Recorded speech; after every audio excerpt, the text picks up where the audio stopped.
महान साहित्यकार मुंशी प्रेमचंद जी की कहानियों की श्रृंखला में आपका हार्दिक स्वागत है।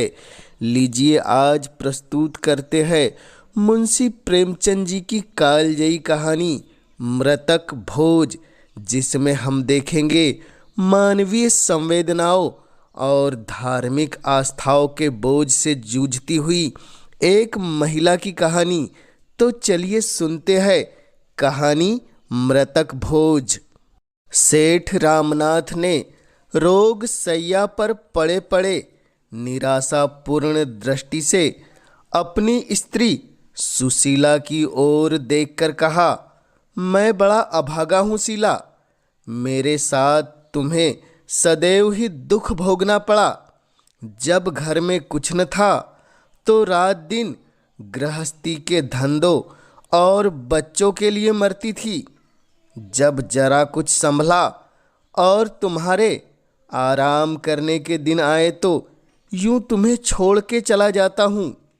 आज तक मुझे आशा थी, पर आज वह आशा टूट गई। देखो शीला, तुम रोना मत, संसार में सभी मरते हैं, कोई 2 साल आगे, कोई 2 साल पीछे। अब गृहस्थी का भार तुम्हारे ऊपर है।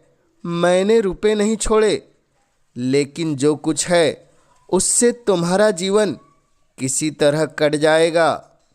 यह राजा क्यों रो रहा है? सुशीला ने आंसू पोंछकर कहा। जिद्दी हो गया और क्या। आज सवेरे से रट लगाए हुए है कि मोटर लूँगा। 5 रुपए से कम में कहाँ मोटर आती है। सेठ जी को इधर कुछ दिनों से दोनों बालकों पर बहुत स्नेह हो गया था। वह बोले, तो मंगा दो ना, बेचारा कब से रो रहा है। क्या क्या अरमान दिल में थे, सब धूल में मिल गए। रानी के लिए विलायती गुड़िया भी मंगा दो। दूसरों के खिलौने देखकर तरसती रहती है।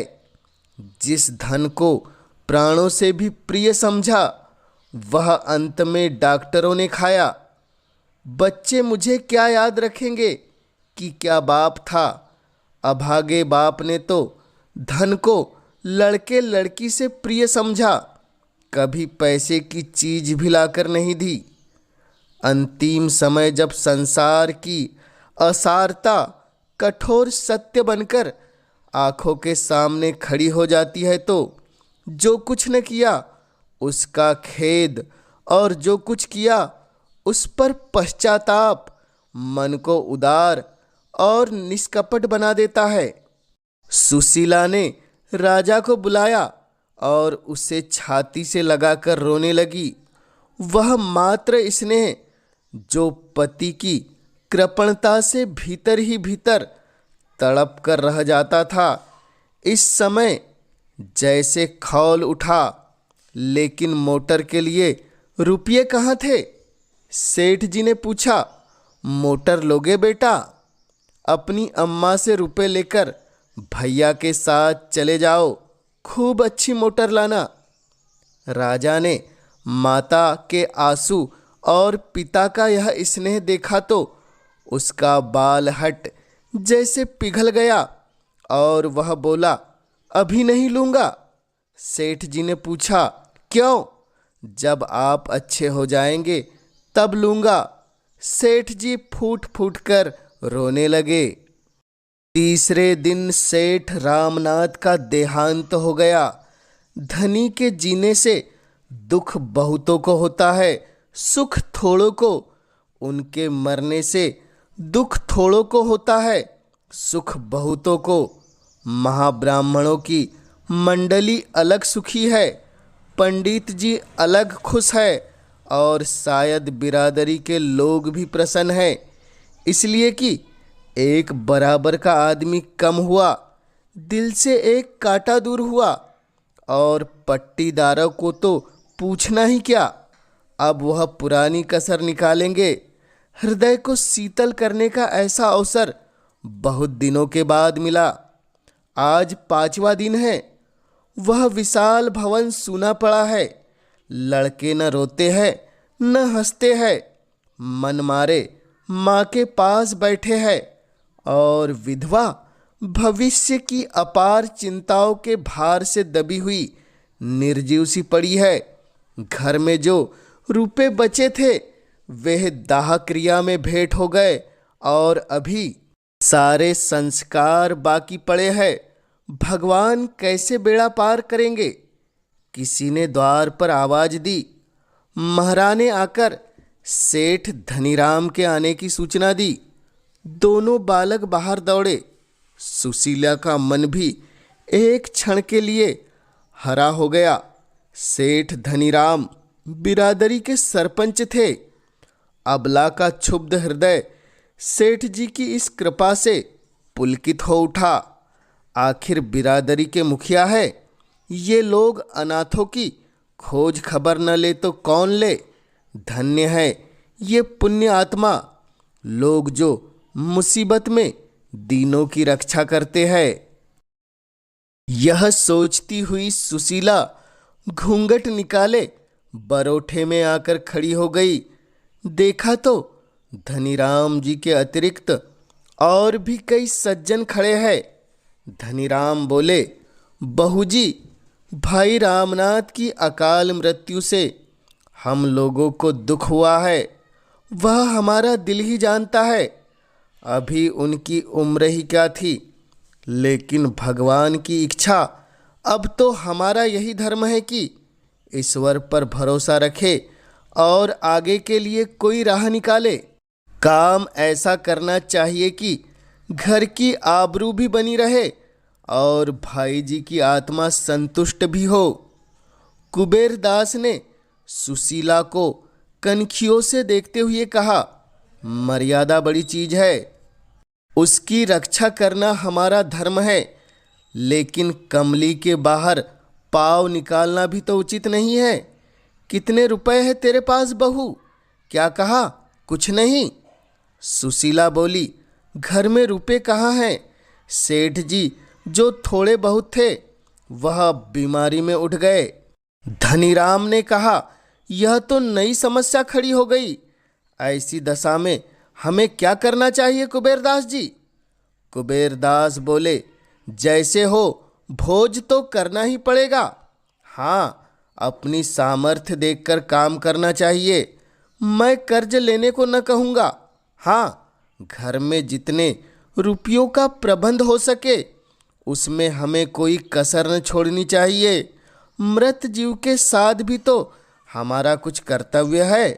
अब तो वह फिर कभी ना आएगा। उससे सदैव के लिए नाता टूट रहा है। इसलिए सब कुछ हैसियत के मुताबिक होना चाहिए। ब्राह्मणों को तो भोज देना ही पड़ेगा, जिससे कि मर्यादा का निर्वाह हो।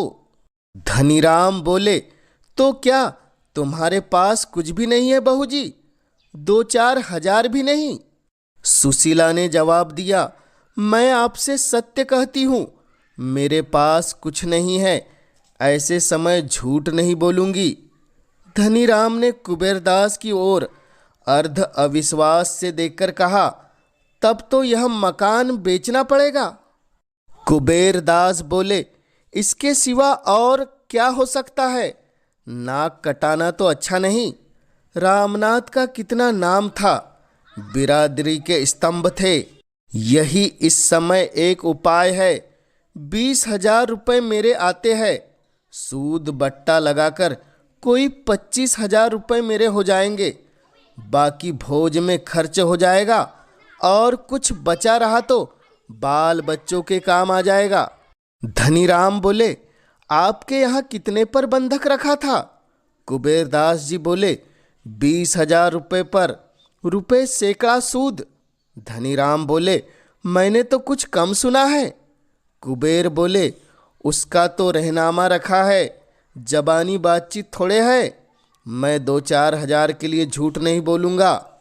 धनीराम ने कहा, नहीं नहीं, यह मैं कब कहता हूँ? तो तूने सुन लिया भाई, पंचों की सलाह है कि मकान बेच दिया जाए। सुशीला का भाई जो कि उससे छोटा था, संतलाल भी इसी समय आ पहुँचा। यह अंतिम वाक्य उसके कान में पड़ गया। बोल उठा, किस लिए मकान बेच दिया जाए? बिरादरी के भोज के लिए? बिरादरी तो खा पी कर रह लेगी, इन अनाथों की रक्षा कैसे होगी? इसके भविष्य के लिए भी तो कुछ सोचना चाहिए। धनीराम ने कोप भरी आंखों से देखकर कहा, आपको इन मामलों में टांग अड़ाने का कोई अधिकार नहीं। केवल भविष्य की चिंता करने से काम नहीं चलता। मृतक का पीछा भी किसी तरह सुधारना ही पड़ता है। आपका क्या बिगड़ेगा? हंसी तो हमारी होगी। संसार में मर्यादा से प्रिय कोई वस्तु नहीं। मर्यादा के लिए प्राण तक दे देते हैं। जब मर्यादा ही नहीं रही तो उसका क्या? अगर हमारी सलाह पूछोगे तो हम यही कहेंगे, आगे बाई का अख्तियार है, जैसा चाहे करे, पर हमसे कोई सरोकार न रहेगा। चलिए कुबेरदास जी चले।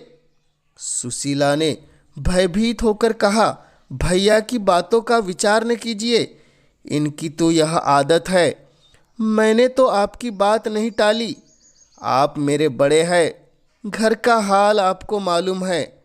मैं अपने स्वामी की आत्मा को दुखी नहीं करना चाहती, लेकिन जब उनके बच्चे ठोकरें खाएंगे तो क्या उनकी आत्मा दुखी न होगी? बेटी का ब्याह करना है, लड़के को पढ़ाना लिखाना है। ब्राह्मणों को खिला दीजिए, लेकिन बिरादरी करने की मुझ में सामर्थ्य नहीं है। दोनों महानुभावों को जैसे थप्पड़ लगी। इतना बड़ा अधर्म! भला ऐसी बात भी जबान से निकाली जाती है? पंच लोग अपने मुंह में कालीख न लगने देंगे। दुनिया विधवा को न हंसेगी, हंसी होगी पंचों की। यह जग हंसाई वे कैसे सह सकते हैं? ऐसे घर के द्वार पर झांकना भी पाप है। सुशीला रोकर बोली, मैं अनाथ हूँ, नादान हूँ, मुझ पर क्रोध न कीजिए। आप लोग ही मुझे छोड़ देंगे तो मेरा कैसे निर्वाह होगा? इतने में दो महाशय और आ बिराजे, एक बहुत मोटे और दूसरे बहुत दुबले, नाम भी गुणों के अनुसार ही, भीमचंद और दुर्बलदास। धनीराम ने संक्षेप में यह परिस्थिति उन्हें समझा दी। दुर्बलदास ने सहृदयता से कहा, तो ऐसा क्यों नहीं करते कि हम लोग मिलकर कुछ रुपये दे दे? जब इसका लड़का सयाना हो जाएगा तो रुपये मिल जाएंगे। अगर न भी मिले तो एक मित्र के लिए कुछ बल खा जाना कोई बड़ी बात नहीं।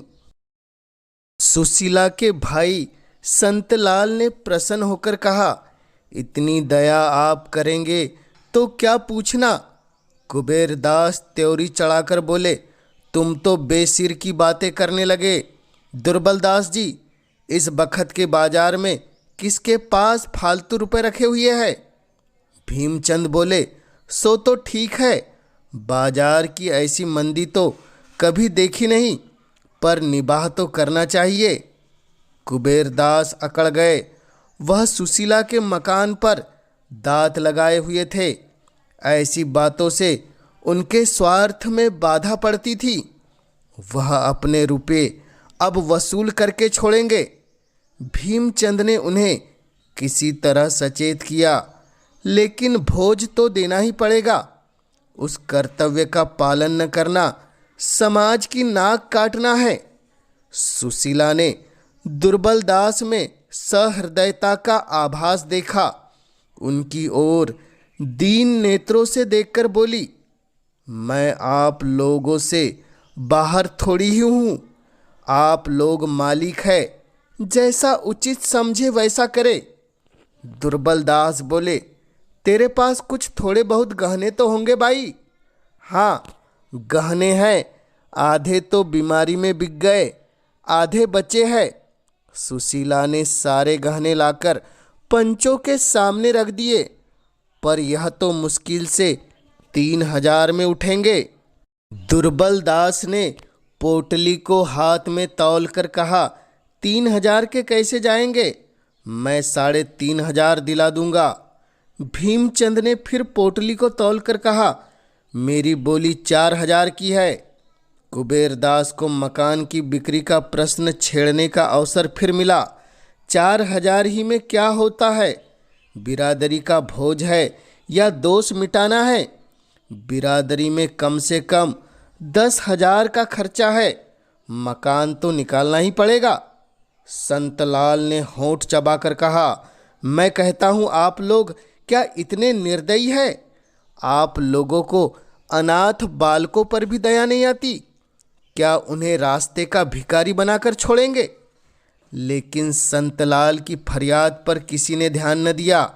मकान की बातचीत अब नहीं टाली जा सकती थी। बाजार मंदा है। 30,000 से बेसी नहीं मिल सकते। 25,000 तो कुबेरदास के है। 5,000 बचेंगे। 4,000 गहनों से आ जाएंगे।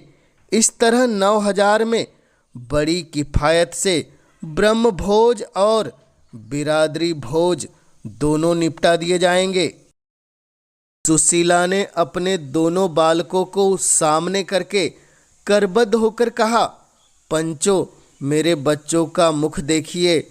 मेरे घर में जो कुछ है वह आप सब ले लीजिए, लेकिन मकान छोड़ दीजिए। मुझे कहीं ठिकाना न मिलेगा।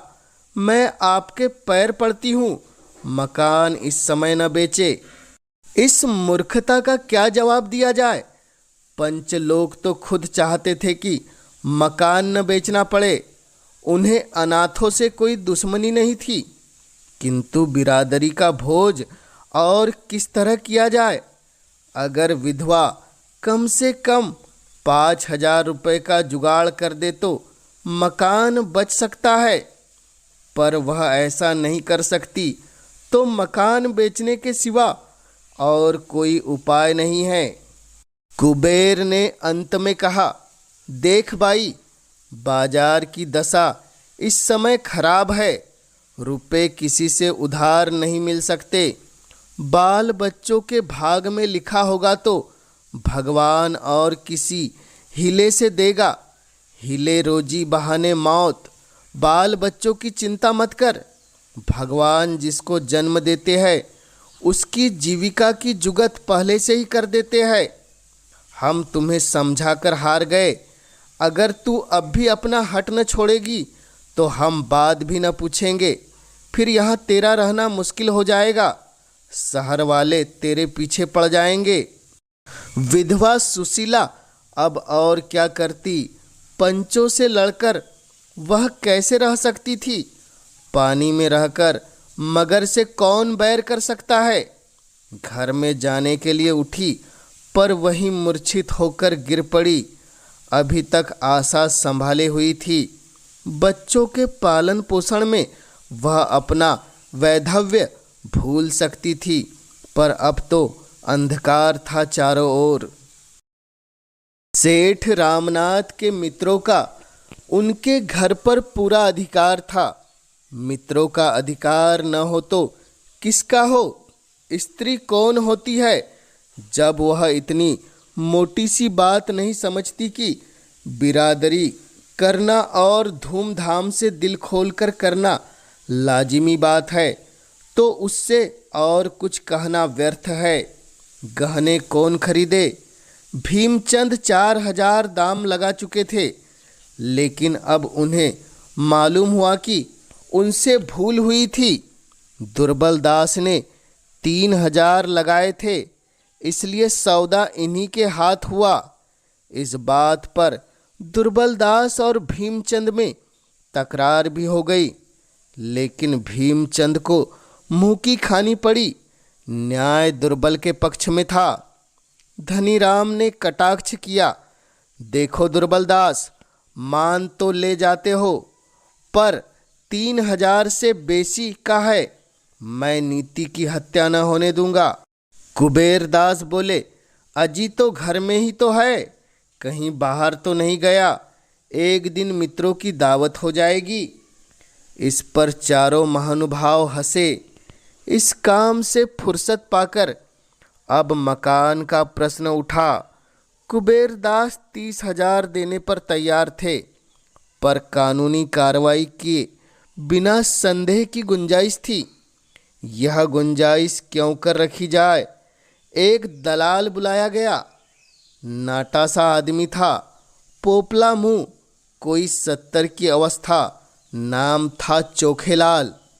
कुबेरदास ने कहा, चोखेलाल जी से ही हमारी 30 साल की दोस्ती है। आदमी क्या रत्न है। भीमचंद, देखो चोखेलाल, हमें यह मकान बेचना है।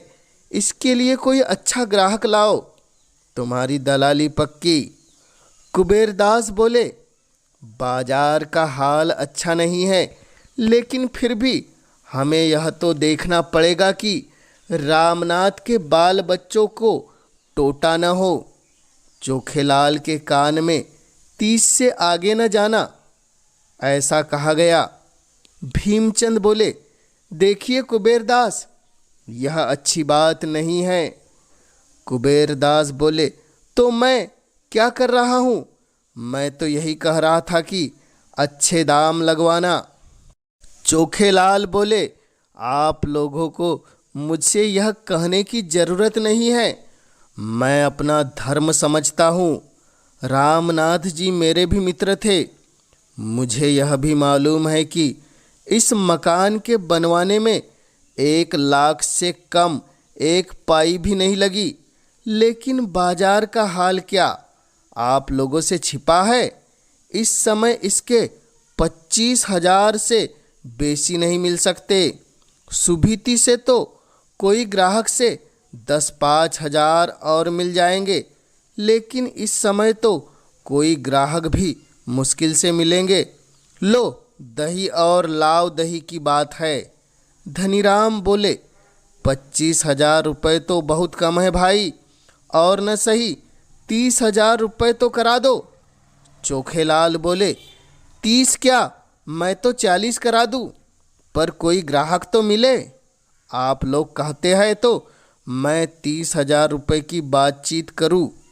धनीराम बोले, जब 30,000 में ही देना है तो कुबेरदास जी ही क्यों न ले? इतना सस्ता माल दूसरों को क्यों दिया जाए?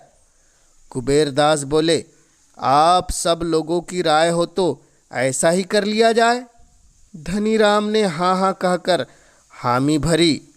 भीमचंद मन में ऐंठ कर रह गए। यह सौदा भी पक्का हो गया। आज ही वकील ने बैनामा लिखा, तुरंत रजिस्ट्री हो गई।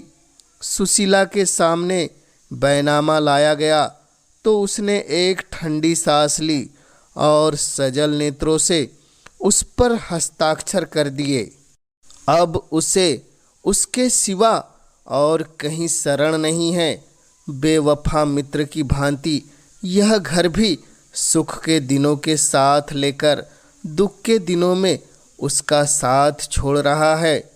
पंच लोग सुशीला के आंगन में बैठे बिरादरी के रुक्के लिख रहे हैं और अनाथ विधवा ऊपर झरोखे में बैठी भाग्य को रो रही है।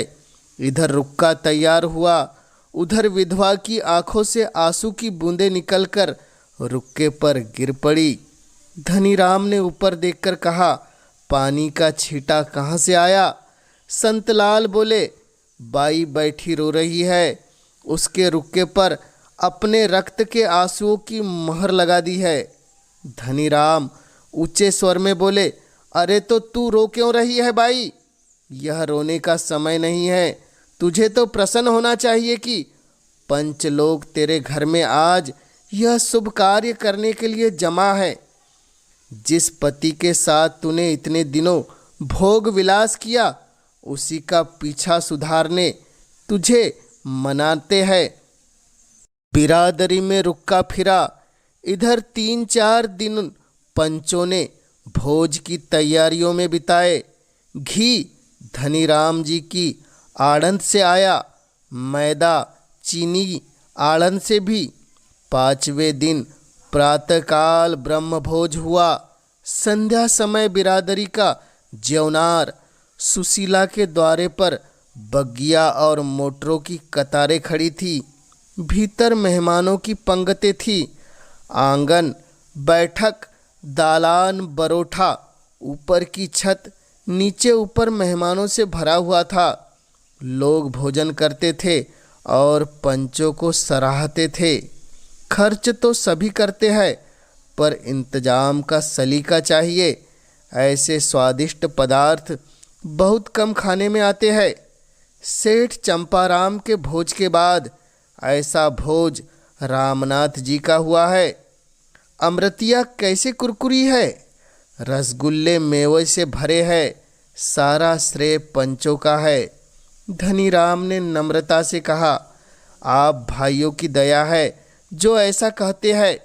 रामनाथ से भाईचारे का व्यवहार था, हम न करते तो कौन करता। 4 दिन से सोना नसीब नहीं हुआ। आप धन्य है, मित्र हो तो ऐसे। क्या बात है, आपने रामनाथ जी का नाम रख लिया। बिरादरी यही खाना खिलाना देखती है, रोकड़ देखने नहीं जाती। मेहमान लोग बखान बखान कर माल उड़ा रहे थे। उधर कोठरी में बैठी हुई सुशीला सोच रही थी, संसार में ऐसे स्वार्थी लोग हैं। सारा संसार स्वार्थमय हो गया है। सब पेटों पर हाथ फेर फेर कर भोजन कर रहे हैं। कोई इतना भी नहीं पूछता कि अनाथों के लिए कुछ बचा या नहीं। 1 महीना गुजर गया। सुशीला को एक एक पैसे की तंगी हो रही थी। नगद था ही नहीं, गहने निकल गए थे। जब थोड़े से बर्तन बचे रहे थे, उधर छोटे छोटे बहुत से बिल चुकाने थे। कुछ रुपए डॉक्टरों के, कुछ दर्जी के, कुछ बनियों के। सुशीला को यह रकमें घर का बचा कुचा सामान बेचकर चुकानी पड़ी और महीना पूरा होते होते उसके पास कुछ न बचा। बेचारा संतलाल एक दुकान पर मुनीम था। कभी कभी वह आकर 1 आध रुपये दे देता। इधर खर्च का हाथ फैला हुआ था। लड़के अवस्था को समझते थे, माँ को छेड़ते न थे, पर मकान के सामने से कोई खोंचे वाला निकल जाता और वे दूसरे लड़कों को फल या मिठाई खाते देखते तो उनके मुंह में पानी भरकर आंखें भर जाती। ऐसी ललचाई हुई आंखों से ताकते थे कि दया आती। वही बच्चे जो थोड़े दिन पहले मेवे मिठाई की ओर ताकते न थे, अब एक एक पैसे की चीज को तरसते थे। वह सज्जन जिन्होंने बिरादरी का भोज कराया था, अब घर के सामने से निकल जाते, पर कोई झांकता न था। शाम हो गई थी। सुशीला चूल्हा जलाए रोटियां सेक रही थी और दोनों बालक चूल्हे के पास रोटियों को क्षुद्रित नेत्रों से देख रहे थे। चूल्हे के दूसरे एले पर दाल थी। दाल के पकने का इंतजार था। लड़की 11 साल की थी, लड़का 8 साल का। मोहन बोला, अम्मा मुझे रूखी रोटियां ही दे दो, बड़ी भूख लगी है। सुशीला बोली, अभी दाल कच्ची है भैया। रेवती ने कहा, मेरे पास 1 पैसा है, मैं उसका दही लिए आती हूँ। सुशीला बोली, तूने पैसा कहाँ से पाया? रेवती बोली, मुझे कल अपनी गुड़ियों की पोटरी में मिल गया था। सुशीला बोली, लेकिन जल्द आइयो। रेवती दौड़कर बाहर गई और थोड़ी देर में एक पत्ते पर जरा सा दही ले आई। माँ ने रोटी सेक कर उसे दे दी। दही के साथ वह खाने लगा। आम लड़कों की भांति वह भी स्वार्थी था, बहन से पूछा भी नहीं। सुशीला ने कड़ी आंखों से देखकर कहा, बहन को भी दे दो, अकेला ही खाएगा। मोहन लज्जित हो गया, उसकी आंखें डबडबा गई। रेवती बोली, नहीं अम्मा, कितना ही मिला, तुम खाओ। मोहन, तुम्हें जल्दी नींद आ जाएगी, मैं तो दाल पकाकर खा लूँगी। उसी वक्त 2 आदमियों ने आवाज़ दी। रेवती ने बाहर जाकर पूछा। यह सेठ कुबेरदास के आदमी थे, मकान खाली कराने आए थे। क्रोध से सुशीला की आंखें लाल हो गई। बरोठे में आकर कहा, अभी मेरे पति को पीछे हुए महीना भी नहीं हुआ, मकान खाली कराने की धुन सवार हो गई। मेरा 50,000 का घर 30,000 में ले लिया, 5,000 सूद के उड़ाए, फिर भी तस्कीन नहीं होती। कह दो मैं अभी खाली नहीं करूँगी। मुनीम ने नम्रता से कहा, बाई जी मेरा क्या अख्तियार है, मैं तो केवल संदेशिया हूँ। जब चीज़ दूसरे की हो गई तो आपको छोड़नी ही पड़ेगी, झंझट करने से क्या मतलब। सुशीला भी समझ गई, ठीक ही कहता है, गाय हत्या के बल के दिन खेत चरेगी। नर्म होकर बोली, सेठ जी से कहो मुझे 10-5 दिन की मोहलत दे, लेकिन नहीं कुछ मत कहो। क्यों 10-5 दिन के लिए किसी का एहसान लूँ। मेरे भाग्य में इस घर में रहना लिखा होता तो निकलती ही क्यों। मुनीम ने पूछा, तो कल सवेरे तक खाली हो जाएगा। सुशीला बोली, हाँ कहती तो हूँ, लेकिन सवेरे तक क्यों, मैं अभी खाली किए देती हूँ। मेरे पास कौन सा बड़ा सामान है, तुम्हारे सेठ जी का रात भर का किराया मारा जाएगा, जाकर ताला वाला लेकर आओ। मुनीम बोला, ऐसी क्या जल्दी है बाई, कल सावधानी से खाली कर दीजिएगा। सुशीला बोली, कल का झगड़ा क्यों रखूं मुनीम जी, आप जाइए ताला लाकर डाल दीजिए। यह कहती हुई सुशीला अंदर गई, बच्चों को भोजन कराया, एक रोटी आप किसी तरह निकली, बर्तन धोए, फिर एक एक्का मंगाकर उस पर अपना मुख्तसर सामान लादा और भारी हृदय से उस घर से हमेशा के लिए विदा हो गई। जिस वक्त यह घर बनाया था मन में कितनी उमंगें थी। इसके प्रवेश में कई हजार ब्राह्मणों का भोज हुआ था। सुशीला को इतनी दौड़ धूप करनी पड़ी थी कि वह महीने भर बीमार रही थी। इसी घर में उसके 2 लड़के मरे थे, यही उसका पति मरा था। मरने वालों की स्मृतियों ने उसकी एक एक ईंट को पवित्र कर दिया था। एक एक पत्थर मानो उसके हर्ष से खुशी और उसके शोक से दुखी होता था। वह घर आज उससे छूटा जा रहा है। उसने रात एक पड़ोसी के घर में काटी और दूसरे दिन 10 रुपये महीने पर एक गली में दूसरा मकान ले लिया। इस नए कमरे में इन अनाथों ने 3 महीने जिस कष्ट से काटे वह समझने वाले ही समझ सकते हैं। भला हो बेचारे संतलाल का, वह 10-5 रुपये से मदद कर दिया करता था। अगर सुशीला दरिद्र घर की होती तो पिसाई करती, कपड़े सीती, किसी के घर में टहल करती, पर जिन कामों को बिरादरी नीचा समझती है उनका सहारा कैसी लेती। नहीं तो लोग कहते यह सेठ रामनाथ की स्त्री है, उस नाम की भी तो लाज रखनी थी। समाज के चक्रव्यूह से किसी तरह तो छुटकारा नहीं होता। लड़की के 2-1 गहने बचे थे, वह भी बिक गए। जब रोटियों के लाले थे तो घर का किराया कहाँ से आता। 3 महीने के बाद घर का मालिक, जो उसी बिरादरी का एक प्रतिष्ठित व्यक्ति था और जिसने मृतक भोज में खूब बढ़ बढ़कर हाथ मारे थे, अधीर हो उठा। बेचारा कितना धैर्य रखता। 30 रुपये का मामला है, रुपये 8 आने की बात नहीं है।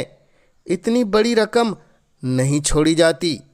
आखिर एक दिन सेठ जी ने आकर लाल लाल आंखें करके कहा, अगर तू किराया नहीं दे सकती तो घर खाली कर दे।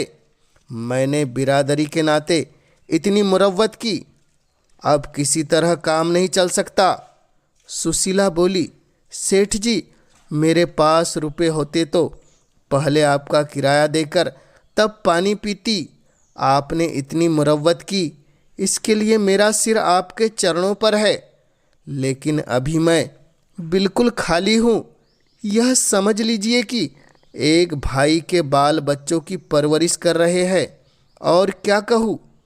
सेठ जी बोले, चल चल, इस तरह की बातें बहुत सुन चुका। बिरादरी का आदमी है तो उसे चूस लो।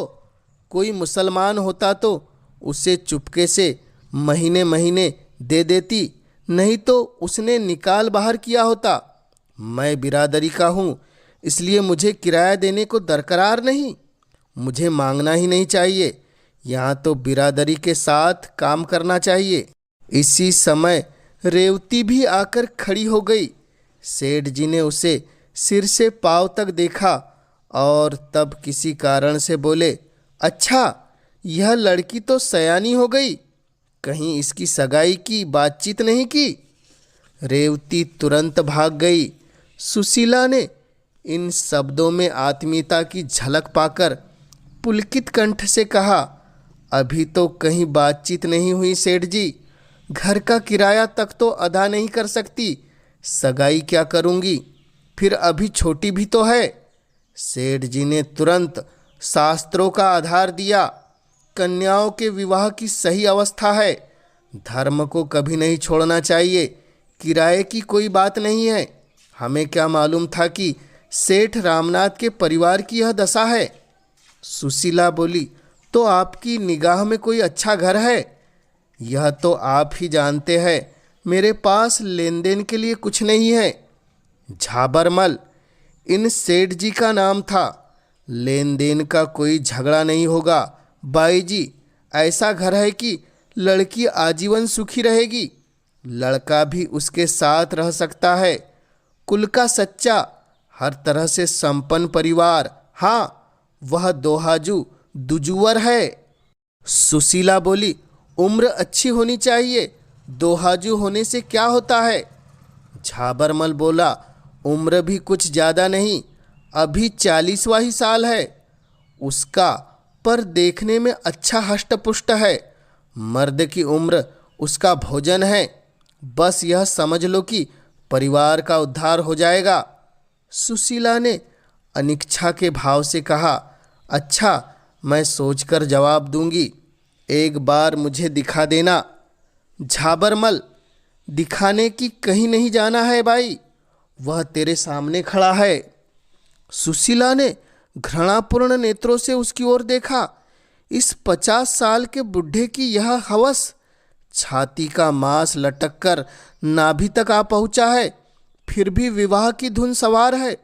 यह दुष्ट समझता है कि प्रलोभन में पड़कर मैं अपनी लड़की उसके गले में बांध दूंगी, वह अपनी बेटी को आजीवन कुंवारी रखेगी, पर ऐसे मृतक से विवाह करने उसका जीवन नष्ट न करेगी। पर उसने अपने क्रोध को शांत किया। समय का फेर है, नहीं तो ऐसों को उससे ऐसा प्रस्ताव करने का साहस ही नहीं होता। बोली, आपकी इस कृपा के लिए आपको धन्यवाद देती हूँ सेठ जी, पर मैं कन्या का विवाह आपसे नहीं कर सकती। झाबरमल बोला, तो और क्या तू समझती है कि तेरी कन्या के लिए बिरादरी में कोई कुमार मिल जाएगा? सुशीला बोली, मेरी लड़की कुंवारी रहेगी। झाबरमल बोला, और रामनाथ जी के नाम की कलंकित करेगी। सुशीला बोली, तुम्हें मुझसे ऐसी बातें करते लाज नहीं आती? नाम के लिए घर खोया, संपत्ति खोई, पर कन्या कुएं में नहीं डुबा सकती। झाबरमल बोले, तो मेरा किराया दे दो। सुशीला बोली, अभी मेरे पास रुपए नहीं हैं। झाबरमल ने भीतर घुसकर गृहस्थ की एक एक वस्तु निकाल कर गली में फेंक दी। घड़ा फूट गया, मटके टूट गए, संदूक के कपड़े बिखर गए। सुशीला तटस्थ खड़ी अपने अधीन की यह क्रूर क्रीड़ा देखती रही। घर का यूं विध्वंस करके झाबरमल ने घर में ताला डाल दिया और अदालत से रुपए वसूल करने की धमकी देकर चला गया। बड़ों के पास धन होता है, छोटों के पास हृदय होता है। धन से बड़े बड़े व्यापार होते हैं, बड़े बड़े महल बनते हैं, नौकर चाकर होते हैं, सवारी शिकारी होती है, हृदय से संवेदना होती है, आंसू निकलते हैं। उसी मकान से मिली हुई एक साग भाजी बेचने वाली खटकिन की दुकान थी। वृद्धा विधवा निप्रति स्त्री थी, बाहर से आग, भीतर से पानी। झाबरमल के सैकड़ों सुनाई और सुशीला की एक एक चीज उठाकर अपने घर में ले गई। मेरे घर में रहो बहू, मुरव्वत में आ गई, नहीं तो उसकी मूछें उखाड़ लेती। मौत सिर पर नाच रही है, आगे नात न पीछे पगहा, और धन के पीछे मरा जाता है, जाने छाती पर लाद कर ले जाएगा। तुम चलो मेरे घर में रहो, मेरे यहाँ किसी बात का खटका नहीं, बस मैं अकेली हूँ, एक टुकड़ा मुझे भी दे देना। सुशीला ने डरते डरते कहा, माता, मेरे पास सेर भर आटे के सिवा और कुछ नहीं है, मैं तुम्हें किराया कहाँ से दूंगी। बुढ़िया ने कहा, झाबरमल नहीं हूँ, बहू न कुबेरदास हूँ, मैं तो समझती हूँ जिंदगी में सुख भी है दुख भी है। सुख में इतराओ मत, दुख में घबराओ मत। तुम्ही से 4 पैसे कमाकर अपना पेट पालती हूँ। तुम्हें उस दिन भी देखा था जब तुम महल में रहती थी, और आज भी देख रही हूँ जब तुम अनाथ हो। जो मिजाज तब था वही अब है। मेरे धन्य भाग है कि तुम मेरे घर में आओ। मेरी आंखें फूटी है जो तुमसे किराया मांगने जाऊंगी। इन सांत्वना से भरे हुए सरल शब्दों ने सुशीला के हृदय का बोझ हल्का कर दिया। उसने देखा सच्ची सज्जनता भी दरिद्रों और नीचों ही के पास रहती है। बड़ों की दया भी होती है अहंकार का दूसरा रूप। इस खटकिन के साथ रहते हुए सुशीला को 6 महीने हो गए थे। सुशीला का उससे दिन दिन स्नेह बढ़ता जाता था। वह जो कुछ पाती लाकर सुशीला के हाथ में रख देती। दोनों बालक उसकी 2 आंखें थी। मजाल न थी कि पड़ोस का कोई आदमी उन्हें कड़ी आंखों से देख ले। बुढ़िया दुनिया सिर पर उठा लेती। संतलाल हर महीने कुछ न कुछ दे दिया करता था। इससे रोटी दाल का काम चल जाता था। कार्तिक का महीना था, ज्वर का प्रकोप हो रहा था। मोहन एक दिन खेलता कूदता बीमार पड़ गया और 3 दिन तक अचेत पड़ा रहा। ज्वर इतने जोर का था कि पास खड़े रहने से लपट सी निकलती थी। बुढ़िया ओझे सयानों के पास दौड़ती फिरती थी, पर ज्वर उतरने का नाम न लेता था। सुशीला को भय हो रहा था, यह टाइफाइड है, इससे उसके प्राण सूख रहे थे। चौथे दिन उसने रेवती से कहा, बेटी तूने बड़े पंची जी का घर तो देखा है, जाकर उनसे कह भैया बीमार है, कोई डॉक्टर भेज दे। रेवती को कहने भर की देर थी। दौड़ती हुई सेठ कुबेरदास के पास गई। कुबेरदास बोले, डॉक्टर की फीस 16 रुपए है, तेरी माँ दे देगी। रेवती ने निराश होकर कहा, अम्मा के पास रुपए कहाँ हैं। कुबेरदास बोले, तो फिर किस मुंह से मेरे डॉक्टर को बुलाती है।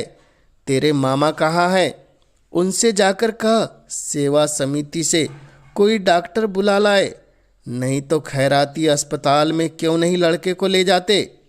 या अभी वही पुरानी बू समाई हुई है। कैसी मूर्ख स्त्री है, घर में टका नहीं है और डॉक्टर हुक्म लगा दिया। समझती होगी फीस पंचजी दे देंगे। पंचजी क्या फीस दे, बिरादरी का धन धर्म कार्य के लिए है, यूं उड़ाने के लिए नहीं है। रेवती माँ के पास लौटी, पर जो कुछ सुना था वह उससे न कह सकी। घाव पर नमक क्यों छिड़के, बहाना कर दिया, बड़े पंचजी कहीं गए हैं। सुशीला बोली, तो मुनीम से क्यों नहीं कहा। यहाँ क्या कोई मिठाई खाया जाता था जो दौड़ी चली आई। इसी वक्त संतलाल एक वैद्य जी को लेकर आ पहुंचा।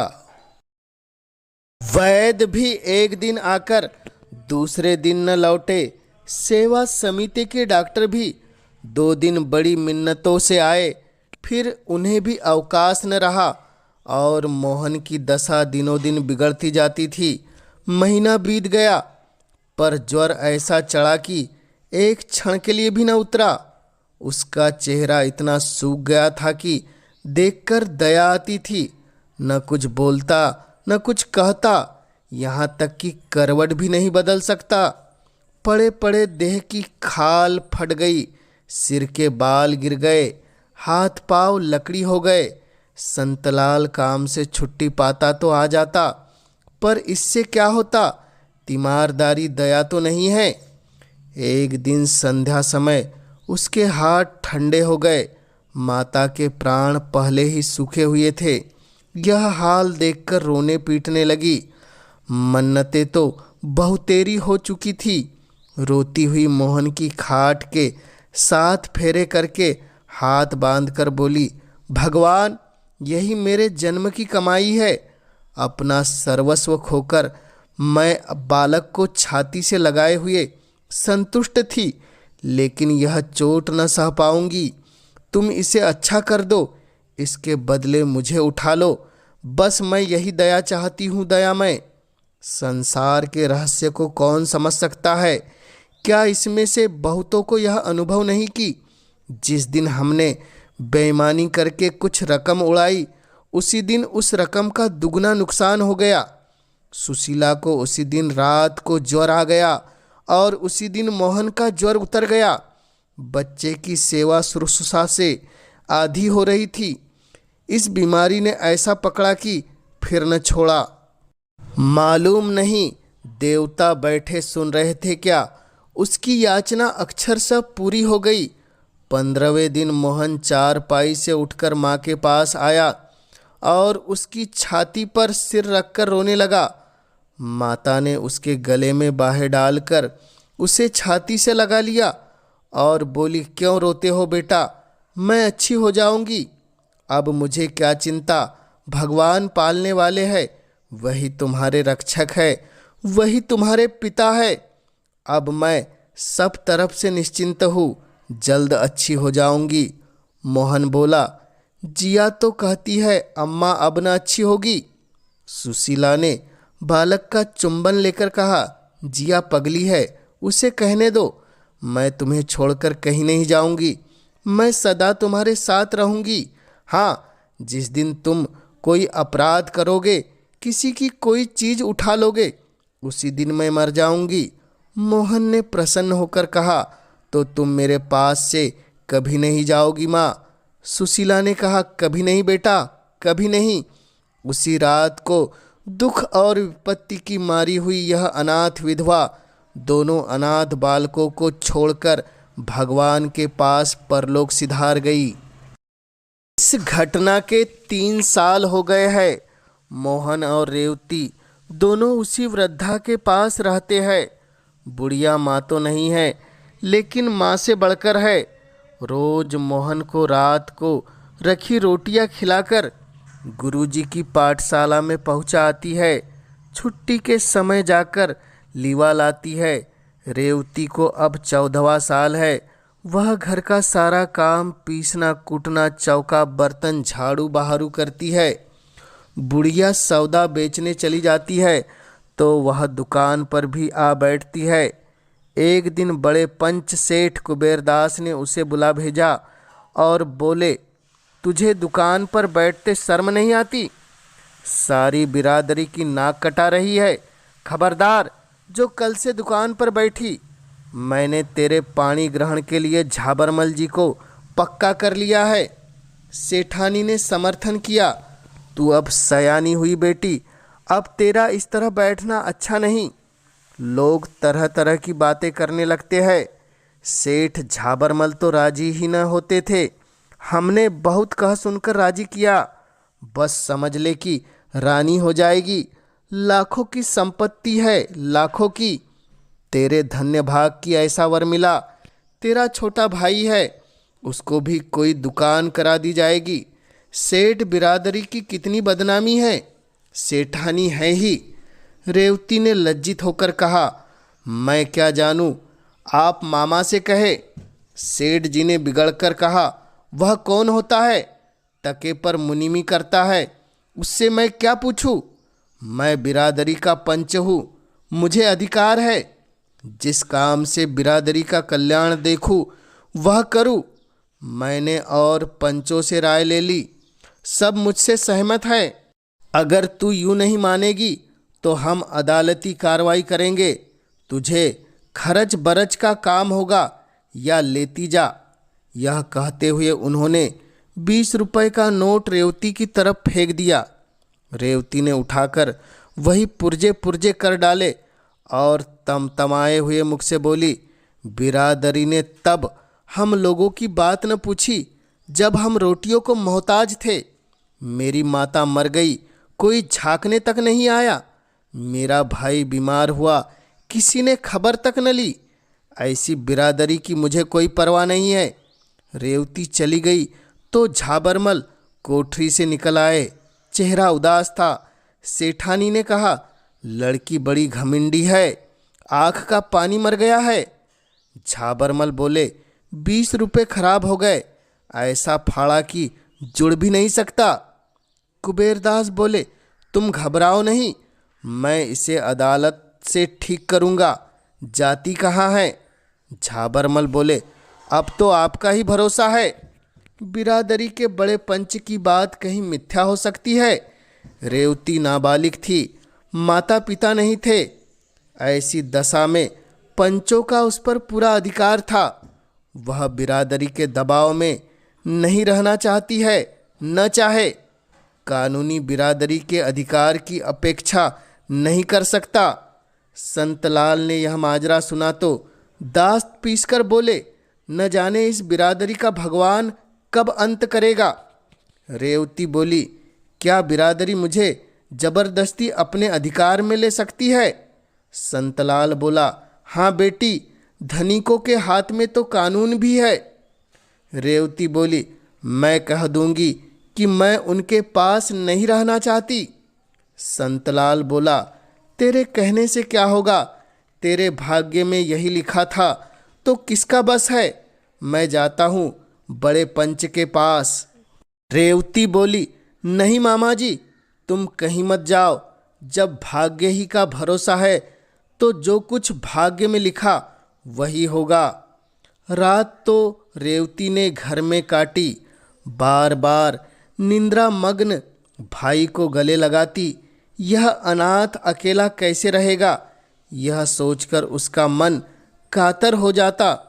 पर झाबरमल की सूरत याद करके उसका संकल्प दृढ़ हो जाता। प्रातःकाल रेवती गंगा स्नान करने गई। यह इधर कई महीनों से उसका नित्य का नियम था। आज जरा अंधेरा था, पर यह कोई संदेह की बात न थी। संदेह तब हुआ जब 8 बज गए और वह लौट कर नहीं आई। तीसरे पहर सारी बिरादरी में खबर फैल गई, सेठ रामनाथ की कन्या गंगा में डूब गई, उसकी लाश पाई गई। कुबेरदास ने कहा, चलो अच्छा हुआ, बिरादरी की बदनामी तो ना होगी। झाबरमल ने दुखी मन से कहा, मेरे लिए अब कोई और उपाय कीजिए। उधर मोहन सिर पीट पीट कर रो रहा था और बुढ़िया उसे गोद में लिए समझा रही थी, बेटा उस देवी के लिए क्यों रोते हो? जिंदगी में उसके दुख ही दुख था। अब वह अपनी माँ की गोद में आराम कर रही है, आराम कर रही है।